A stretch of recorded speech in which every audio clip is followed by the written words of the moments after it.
தமிழக சட்டமன்றத் தேர்தலில் தமிழக வெற்றிக் கழகம் ஈட்டியுள்ள இமாலய வெற்றி ஒட்டுமொத்த இந்திய அரசியலையே உற்றுநோக்கச் செய்துள்ளது. அக்கட்சியின் தலைவர் விஜய் தான் போட்டியிட்ட பெரம்பூர் மற்றும் திருச்சி கிழக்கு ஆகிய இரு தொகுதிகளிலும் மாபெரும் வெற்றி பெற்றுள்ள நிலையில் தற்போது ஒரு தொகுதியை விட்டுக் கொடுக்க வேண்டிய அரசியல் சூழல் உருவாகியுள்ளது. பெரம்பூர் தொகுதி மாநிலத்தின் தலைநகரான சென்னையில் அமைந்திருப்பதாலும் கட்சியின் தலைமை அலுவலகம் மற்றும் நிர்வாகப் பணிகள் சென்னையில் மையமிட்டிருப்பதாலும் நிர்வாக வசதிக்காக விஜய் பெரம்பூர் தொகுதியை தன் வசம் வைத்துக் கொண்டு திருச்சி கிழக்கு தொகுதியை ராஜினாமா செய்ய முடிவு செய்திருப்பதாக தகவல்கள் வெளியாகியுள்ளன.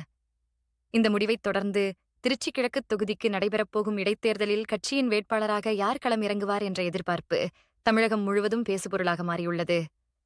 இந்த தேர்தலில் லால்குடி தொகுதியில் த.வெ.க. சார்பில் போட்டியிட்டு மிகக் குறைந்த வாக்குகள் வித்தியாசத்தில் வெற்றியை தவறவிட்ட குப கிருஷ்ணனுக்கு மீண்டும் வாய்ப்பு வழங்கப்படலாம் என்று ஒரு தரப்பினர் கூறி வந்தாலும் தற்போது சமூக வலைதளங்களில் மிக வேகமாக பரவி வரும் தகவல் நடிகை த்ரிஷா வேட்பாளராக களம் இறக்கப்படலாம் என்பதுதான்.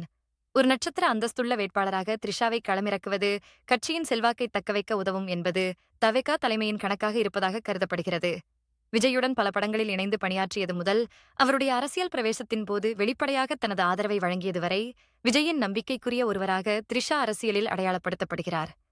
சமீப காலமாக த்ரிஷா தனது சமூக வலைதள பக்கங்கள் வாயிலாக தெரிவித்து வரும் அரசியல் கருத்துக்களும் தேர்தல் வெற்றியின் போது விஜய்க்கு அவர் நேரில் சென்று தெரிவித்த வாழ்த்துக்களும் இந்த புதிய யூகத்திற்கு உயிர் கொடுத்துள்ளன.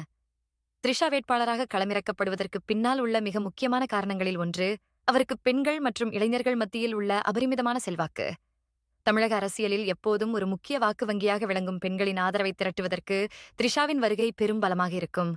திருச்சி கிழக்கு தொகுதியில் ஏற்கனவே விஜய்க்கு இருந்த அதே ஆதரவு அலையை த்ரிஷாவால் மிக எளிதாக அறுவடை செய்ய முடியும் என்று கட்சி நிர்வாகிகள் நம்புகின்றனர். மேலும் திருச்சி போன்ற ஒரு முக்கியமான மாநகரத் தொகுதியில் ஒரு நட்சத்திர வேட்பாளர் போட்டியிடுவது அந்த இடைத்தேர்தலை மாநில அளவில் மிக முக்கியமான ஒன்றாக மாற்றும் என்பதில் ஐயமில்லை. கட்சியின் எதிர்கால திட்டங்களுக்கு புதிய ரத்தத்தை பாய்ச்சவும் பொதுமக்களிடையே ஒரு பிரகாசமான பிம்பத்தை உருவாக்கவும் இத்தகைய முடிவுகள் கட்சிக்கு தேவைப்படுகின்றன. மற்றொரு கோணத்தில் பார்த்தால் குப கிருஷ்ணன் போன்ற மூத்த நிர்வாகிகளுக்கு முக்கிய பதவிகளை வழங்கிவிட்டு தேர்தலில் ஒரு புதிய மற்றும் பிரபலமான முகத்தை அறிமுகப்படுத்துவது கட்சியின் புதிய அரசியல் எனும் கோட்பாட்டிற்கு வலு சேர்க்கும்.